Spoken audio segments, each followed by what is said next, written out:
그 행하는 일에 복을 받으리라. 아멘.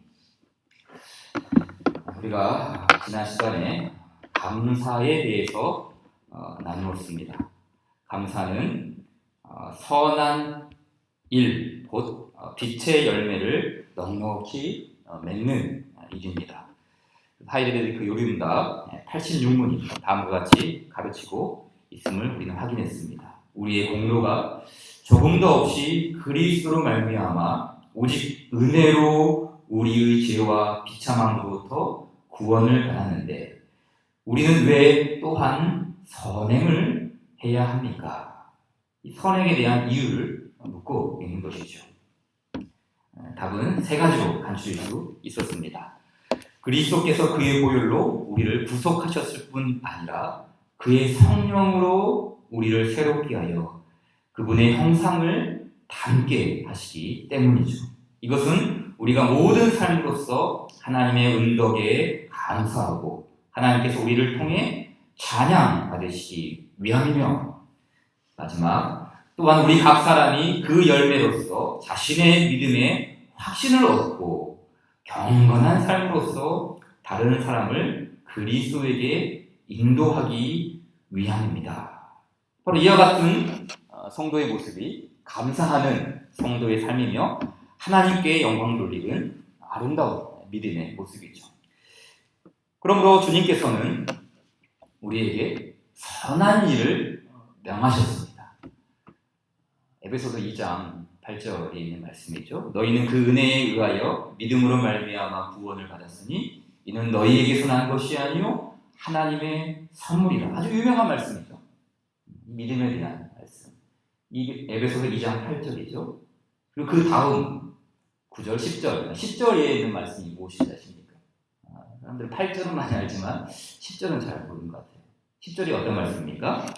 우리는 그가 만드신 바라 그리스도 예수 안에서 선한 일을 위하여 지으심을 받은 자니 이 일은 하나님이 전에 예비하사 우리로 그 가운데서 행하게 하려 하심이니라. 그러니까 이 믿음을 주신 하나님, 너희는 그 은혜에 의하여 믿음으로 말미암아 구원을 받았다. 이게 끝이 아니라는 것이죠. 믿음으로 말미암아 구원받은 일은 이게 끝이 아니라 시작입니다. 선한 열매를 맺는 감사 생활의 출발. 따라서 우리는 믿음으로 구원받고 믿음으로 감사하며 믿음으로 선한 열매를 맺을 수 있습니다. 그래서 지난 시간 요리문답에서 선행이란 선한 일이란 무엇입니까? 라고 어떻게 가르쳤습니까? 참된 믿음으로 하나님의 율법을 따라서 그리고 그의 영광을 위하여 행한 것만을 선행이라 하며 우리 자신의 생각이나 사람의 계명에 근거한 것은 선행이 아닙니다. 라고 가르쳤습니다. 이렇듯 삼위 하나님께서는 선한 열매를 위하여 우리에게 하나님의 율법을 주셨습니다. 율법이 무엇입니까? 율법. 구약 성경으로 말하면 모세오경을 율법서라고 합니다. 하지만 모세오경에만 머무르지 않고 사실은 율법이라는 것은 구약 전체가 어떻게 보면 율법이라고 말할 수 있죠. 더 나아가 신구약 성경 전체가 모두가 이 하나님의 율법을 포괄하고 있습니다. 왜냐하면 이 율법이라는 말 속에는 가르침, 교훈, 훈계 이런 의미가 담겨 있기 때문이죠. 그럼에도 불구하고 이 모든 율법, 신구약 성경 전체의 이 모든 율법의 핵심이 되는, 중심되는 가르침이 있습니다. 그것이 무엇입니까? 바로 십계명입니다. 십계명이죠. 이 하이델베르크 요리문답은 우리의 감사 생활의 표준으로 십계명을 제시했습니다. 구약 시대의 백성들에게도 동일했죠. 하이델베르크 요리문답을 배우는 사람들에게만 십계명이 감사 생활의 표준이 아니라 사실은 이 옛 언약에 속한 사람들 역시 동일한 감사 생활의 표준이었던 것이죠. 감사 생활의 표준이라는 것은 이거는 말 그대로 열매죠, 열매. 반대로 말하면 옛 언약에 속한 사람들은 율법을 지켜서 구원받았습니까? 십계명을 준수하여서 하나님 백성이 되었습니까? 아닙니다. 이 십계명을 포함한 모든 율법은 하나님의 구속을 받은 이후에 주어진 것이죠. 그래서 감사생활, 감사의 열매의 표준이라 말하는 것이죠. 특별히 십계명이 신명기에도 나오고 출애굽기에도 나오지 않습니까? 출애굽기의 말씀을 보게 되면은 주께서 이스라엘 백성들에게 십계명을 주시기 전에 먼저 어떤 말씀을 그들에게 주십니까? 19장 4절 이하를 보십시오. 내가 애굽 사람에게 어떻게 행하였은가? 내가 어떻게 독수리 날개로 너희를 업어 내게로 인도하였음을 너희가 보았느니라. 여호와 하나님께서 그 언약 백성들을 내게로 인도하셨다. 그들을 건져내어서 하나님 자신에게로 인도하였다. 즉 소속이 바뀐 것이죠. 애굽에 속하였고 이집트 땅에 속하였고 바로의 손에 사로잡혀 있었던 백성들을 주께서 건져내어 내게로 인도하셨다. 소속이 바뀐 것이죠. 그리고 세계가 다 내게 속하였나니 너희가 내 말을 잘 듣고 내 언약을 지키면 너희는 모든 민족 중에서 네 소유가 되겠고 너희가 내게 대하여 제사장 나라가 되며 거룩한 백성이 되리라. 그리고 20장에서 10개의 계명이 주어지지 않습니까? 다시 말해 이 여호와의 율법은 구원받기 위해 주어진 것이 아니라 이미 구속받은 사람들에게, 주님께 속한 백성들에게 주어진 약속이죠. 그래서 구약학자인 크리스토퍼 라이트라는 사람은 다음과 같이 말했습니다. 율법은 이미 구속받은 사람들이 계속해서 하나님의 복을 받는 삶을 살아갈 수 있도록 하나님이 그들에게 주신 선물이다. 구속받은 사람들이 계속해서 끊임없이 하나님의 복을 받는 삶, 그 주의 복을 누리는 삶을 살아갈 수 있도록 하나님이 그들에게 주신 선물. 율법은 선물이죠. 하나님의 복을 계속해서 맛보게 하시는 은덕입니다. 그러므로 이스라엘은 감사 열매를 맺어야 합니다. 주께서 그들을 주의 품으로 건져내셨고 또한 그들에게 은혜의 선물인 율법을 주셨으니 이제 그 은혜를 받은 은덕을 받은 언약 백성들은 감사 열매를 맺어가는 것이죠. 하나님을 섬기는 감사, 하나님을 사랑하는 감사, 하나님을 경외하는 감사, 형제 자매를 배려하는 감사, 정직한 삶을 사는 감사, 이 감사 열매를 풍성하게 맺는 것입니다. 주께서 그들에게 복을 주셨기 때문이죠. 그러나 우리는 이 율법 그러면은 조금 오해하는 경향이 있습니다. 잘못 이해하는 것이죠.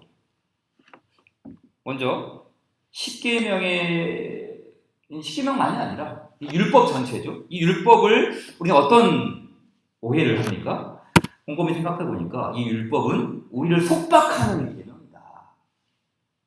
마치 이거 하지 마, 저거 하지 마, 막 엄격한 통제를 내리는 그런 하나님을 엄격한 이 테두리에 우리를 가둬놓는 통제자로 곡해하는 것입니다.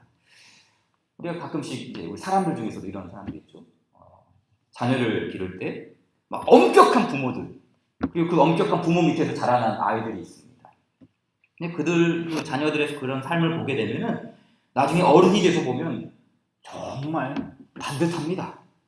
뭐 흐트러짐이 없어요. 그렇게 엄격한 통제 밑에서 자라난 그런 자녀들 보게 되면 마치 그 겉으로 보게 되면은 뭔가 있어 보여. 열매도 있어 보이죠.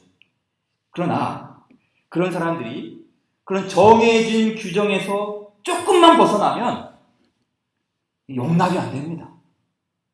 자기 자신도 용서가 안 되고 다른 사람이 그런 규정에서 벗어나면 엄청나게 몰아세우죠. 주님께서 우리를 그런 사람으로 빚으시기 위해서 율법을 주셨을까요? 아니죠.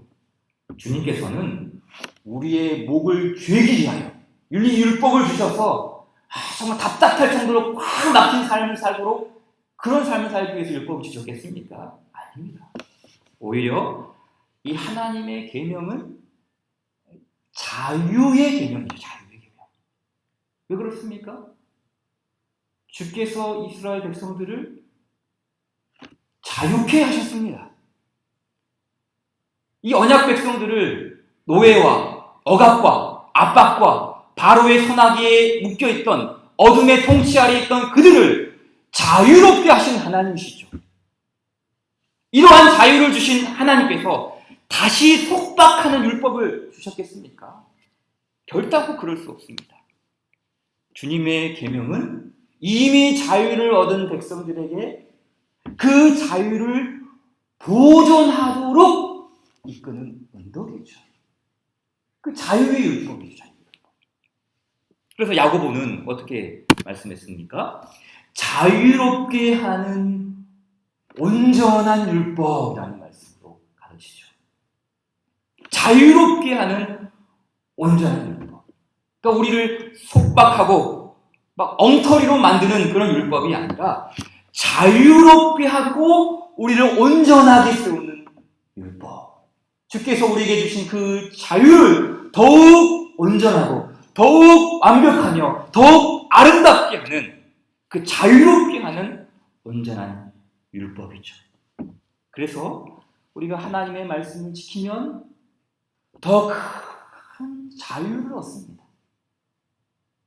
그 말씀을 행할 때 말할 수 없는 큰 기쁨과 내면의 평화와 삼위 하나님이 주시는 그 은덕이 우리의 속 사람에서부터 뿜어져 나오는 것이죠. 그것이 바로 자유롭게 하는 온전한 율법이죠. 그 말씀을 지키며 행하며 실천하는 사람들이 알고 있는 그런 주의 은혜가 아니겠습니까? 두 번째 이 오해는 어떤 오해가 있습니까?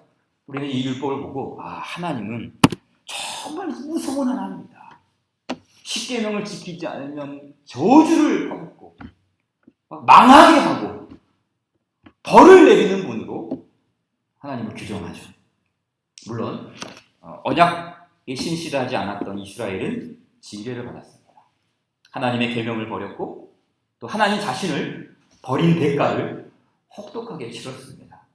그러나 십계명은 벌을 주기 위해서 제정되지 않았습니다. 애초부터 징계가 목적이 아니라 이 사람들을 징계하려고 십계명을 주신 것이 아니라 축복이 목적이죠. 축복이. 신명기 4장 40절을 한번 같이 읽어보겠습니다. 시작.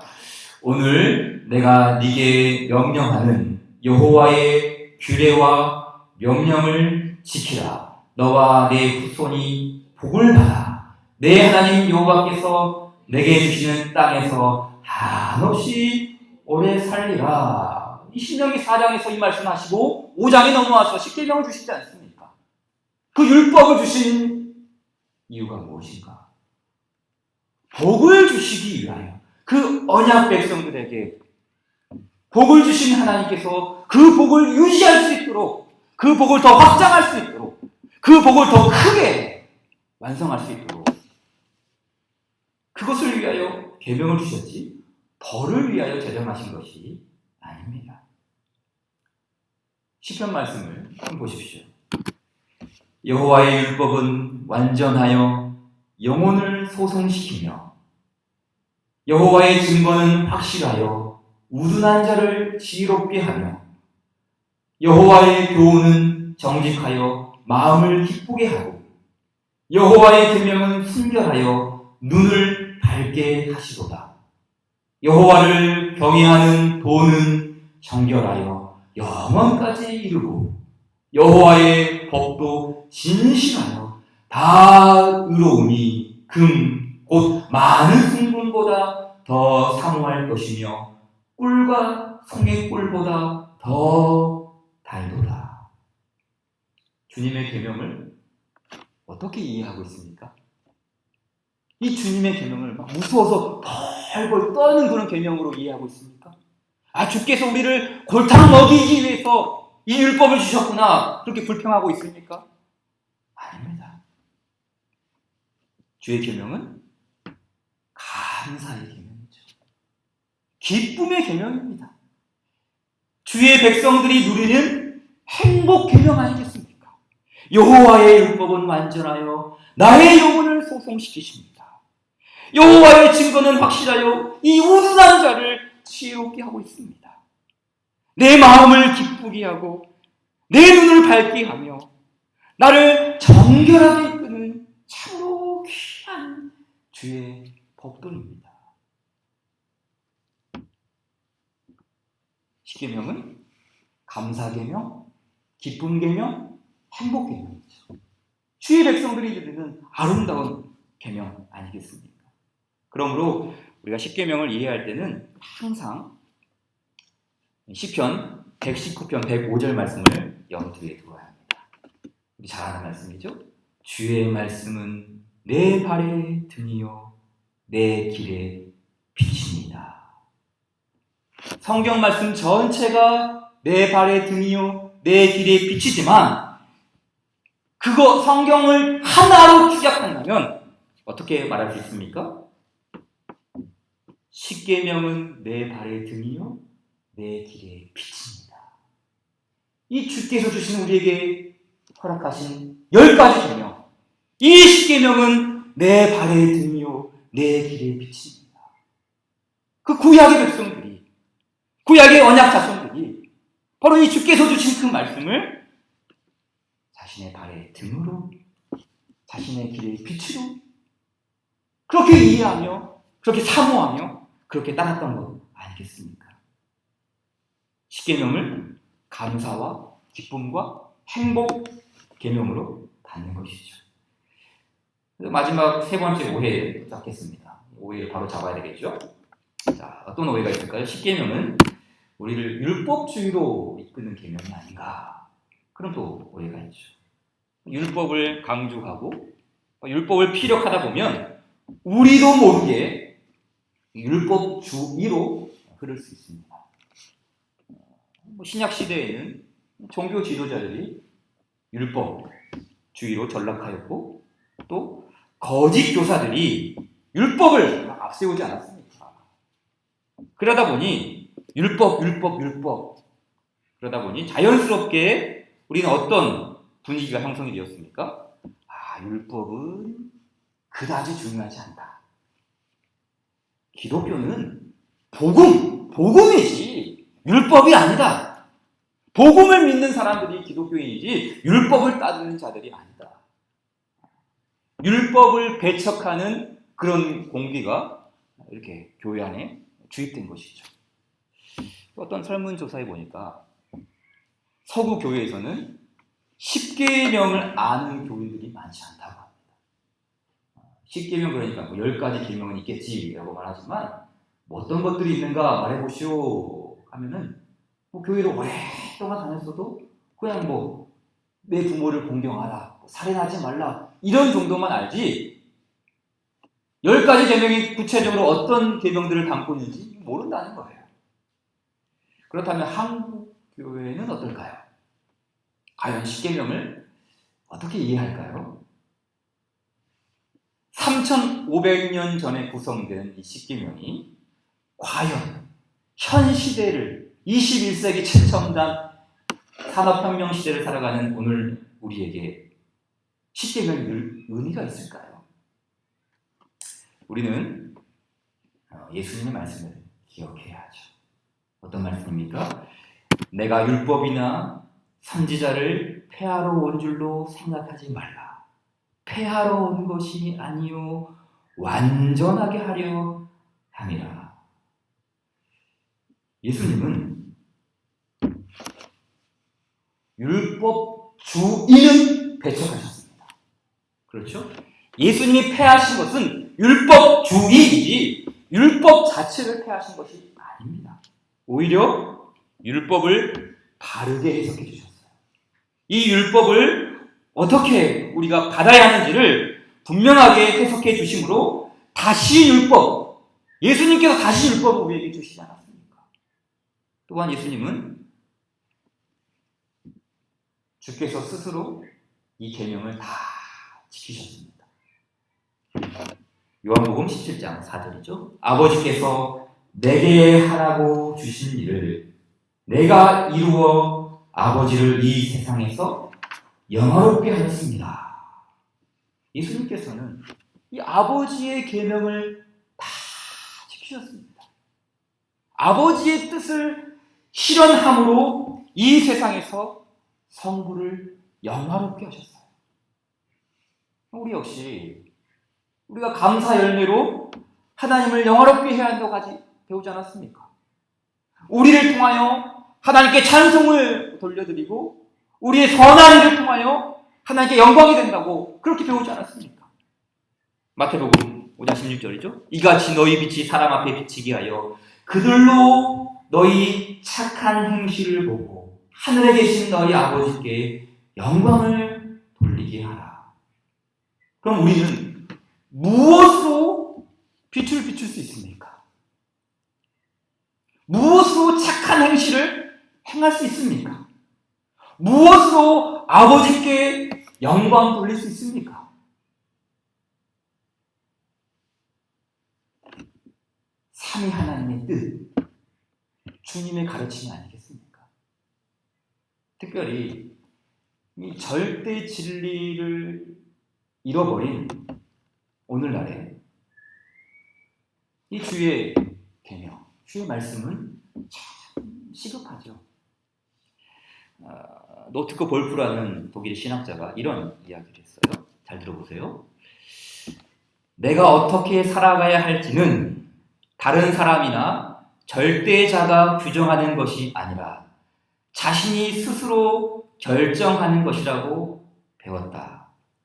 그러니까 이 신학자도 어렸을 때부터 어떻게 배웠다는 거예요? 내가 어떻게 살아가야 할지는 다른 사람이나 혹은 절대자, 신, 하나님, 성경 이것이 내 삶을 규정하는 것이 아니라 자신 스스로가 결정하는 것이라고 배웠다.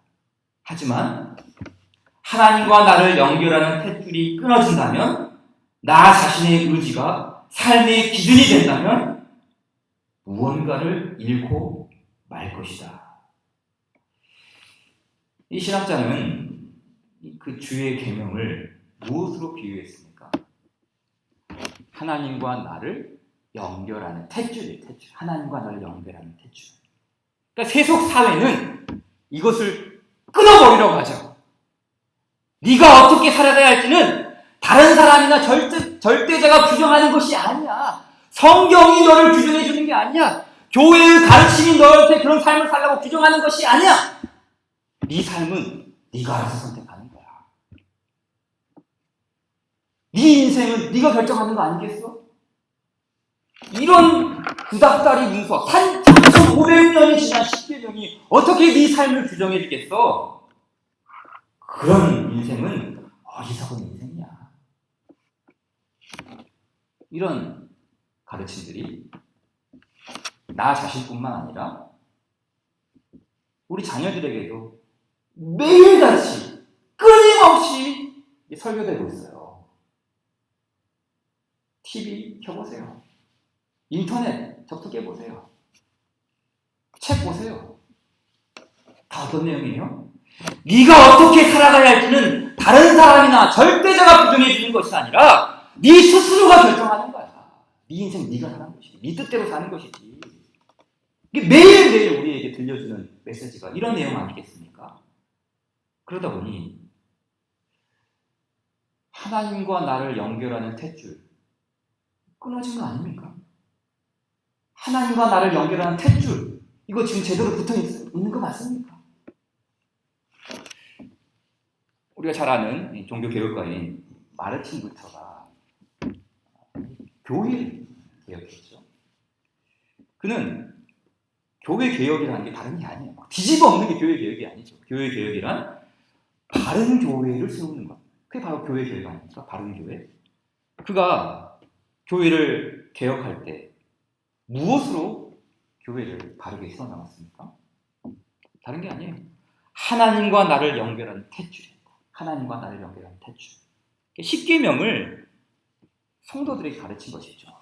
그가 작성한 소교리문답, 특히 어린이들, 청소년들, 세례 입교 문답자들에게 십계명을 가르쳤어요. 십계명. 근데 그 십계명을 보게 되면 아주 간략하고 핵심 있게 이렇게 가르칩니다. 한번 쭉 살펴보고 마무리 짓겠습니다. 보십시오. 제 첫 번째 계명과 두 번째 계명이죠. 너는 나 외에는 다른 신들을 내게 두지 말라. 너를 위하여 새긴 우상을 만들지 말며 그것들을 섬기지 말라. 이것은 무슨 뜻입니까? 답이죠. 모든 것 이상으로 하나님을 경외하고 사랑하며 신뢰하라는 뜻입니다. 3계명 너는 내 하나님 여호와의 이름을 망령되게 부르지 말라. 이것은 무슨 뜻입니까? 하나님을 경외하고 사랑하라는 뜻입니다. 우리는 하나님의 이름으로 저주하고 맹세하거나 간악한 사수를 쓰거나 거짓말하거나 속이지 말고 대신 모든 위급한 상황에서 그분의 이름을 부르고 기도하며 찬양하고 감사해야 합니다. 제4계명 안식일을 기억하여 거룩하게 지키라. 이것은 무슨 뜻입니까? 하나님을 경외하고 사랑하라는 뜻입니다. 우리는 설교와 말씀을 소홀히 여기지 말고 대신 그 말씀을 거룩히 여겨 즐겨 듣고 배워야 합니다. 제5계명 내 부모를 공경하라. 이것은 무슨 뜻입니까? 하나님을 경외하고 사랑하라는 뜻입니다. 우리는 부모와 윗사람을 멸시하거나 반하게 하지 말고 대신 공경하고 섬기며 존중하고 사랑하는 마음으로 대해야 합니다. 제6계명 살인하지 말라. 이것은 무슨 뜻입니까? 하나님을 경외하고 사랑하라는 뜻입니다. 우리는 이웃의 몸을 상하게 하거나 근심하게 하지 말고 대신 이웃이 살아가는 데 필요한 모든 것을 풍족히 공급받도록 도와주어야 합니다. 제7계명 간음하지 말라. 이것은 무슨 뜻입니까? 하나님을 경외하고 사랑하라는 뜻입니다. 우리는 정결한 말과 올곧은 행동을 해야 하고 부부는 서로 사랑하고 존경해야 합니다. 제8계명 도둑질하지 말라. 이것은 무슨 뜻입니까? 하나님을 경외하고 사랑하라는 뜻입니다. 우리는 이웃의 돈과 물건을 부정한 방법으로 취하지 말고 대신 이웃의 재물과 먹거리가 풍성해지도록 돕고 보호해야 합니다. 제9계명 내 이웃의 집을 탐내지 말라. 이것은 무슨 뜻입니까? 하나님을 경외하고 사랑하라는 뜻입니다. 우리는 이웃의 유산 목록이나 집을 마음속에 품거나 법정 문서를 내세워 빼앗지 말고 대신 이웃이 그러한 일을 당할 때 그의 소유를 지키고 보호해 주어야 합니다. 마지막 제10계명 내 이웃의 아내나 그의 남종이나 그의 여종이나 그의 소나 그의 낙이나 무릇 내 이웃의 소유를 탐내지 말라. 이것 또한 무슨 뜻입니까? 하나님을 경외하고 사랑하라는 뜻입니다. 이웃의 아내를 유혹하거나 그의 종을 빼돌리거나 그의 가축을 못살게 굴지 말고 대신 그들이 그곳에 머물러 소임을 다하도록 해야 합니다. 이 모든 항목마다 반복되는 가르침이 있었죠. 그게 무엇이었습니까? 하나님을 경외하고 사랑하라는 뜻입니다. 이 한 문장이죠. 십계명을 하나로 압축해보세요. 그러면 하나님을 경외하고 사랑하라는 뜻입니다. 그것이 하나님에 대한 구분이든 혹은 인간에 대한 구분이든 모든 주의 계명은 하나님을 경외하고 사랑하라는 뜻입니다. 요한일서 5장 3절이죠. 하나님을 사랑하는 것은 이것이니 우리가 그의 계명들을 지키는 것이라. 그의 계명들은 무거운 것이 아니로다. 하나님을 경외하고 사랑하라는 뜻입니다. 마지막으로 출애굽기 20장에 있는 말씀이죠. 나 내 하나님 여호와는 질투하는 하나님인즉 나를 미워하는 자의 죄를 갚되 아버지로부터 아들에게로 3사대까지 이르게 하거니와 나를 사랑하고 내 계명을 지키는 자에게는 1000대까지 은혜를 베푸느니라. 이 내용을 루터는 교리문답에서 또 이렇게 묻습니다. 이것은 무슨 뜻입니까? 여기 한번 마지막 같이 읽겠습니다. 시작. 하나님의 계명을 지키지 않는 자들을 향한 하나님의 진노와 경고입니다. 그러므로 우리는 그분의 진노를 두려워해야 하며 무엇이든지 계명에 어긋나는 일을 하지 말아야 합니다. 그러나 하나님은 계명을 지키는 모든 사람에게 은혜와 복을 약속하셨습니다. 그러므로 우리는 모든 것 이상으로 하나님을 사랑하고 신뢰하면서 그분의 계명을 즐거이 지킬 수 있습니다. 아멘.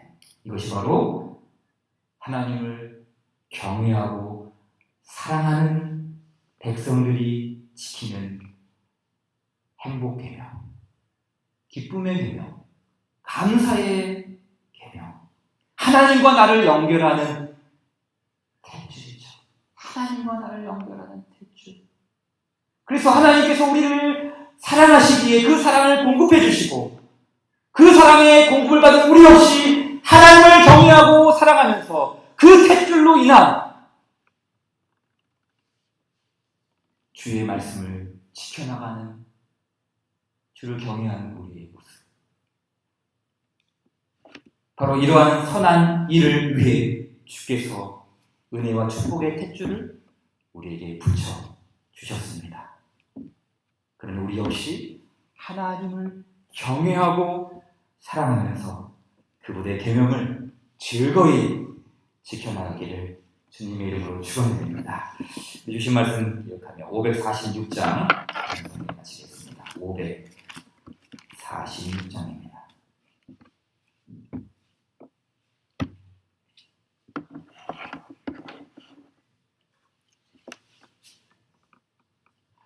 주님 약속하신 말씀 위에서 영원토록 주를 찬송하리라. 소리 높여 주께 영광 돌리며 약속 믿고 굳게 서리라. 굳게 서리 영원하신 말씀 위에 굳게 서리 굳게 서리 그 말씀 위에 굳게 서리라. 주님 약속하신 말씀 위에서 세상 염려 내게 엄습할 때에 용감하게 힘써 싸워 이기며 약속 믿고 굳게 서리라. 굳게 서리 영원하신 말씀 위에 굳게 서리 굳게 서리 그 말씀 위에 굳게 서리라. 주님 약속하신 말씀 위에서 영원하신 주의 사랑 힘입고 성령으로 힘써 싸워 이기며 약속 믿고 굳게 서리라. 굳게 서리 영원하신 말씀 위에 굳게 서리 굳게 서리 그 말씀 위에 굳게 서리라. 약속하신 말씀 위에서 성령 인도하는 대로 행하며 주님 품에 항상 안식 얻으며 약속 믿고 굳게 서리라. 굳게 서리 영원하신 말씀 위에 굳게 서리 굳게 서리 그 말씀 위에 굳게 서리라. 예수님께서 가르쳐 주신 기도로 해야겠습니다. 하늘에 계신 우리 아버지여, 이름이 거룩히 여김을 받으시오며 나라에 임하옵시며 뜻이 하늘에서 이룬 것 같이 땅에서도 이루어지이다.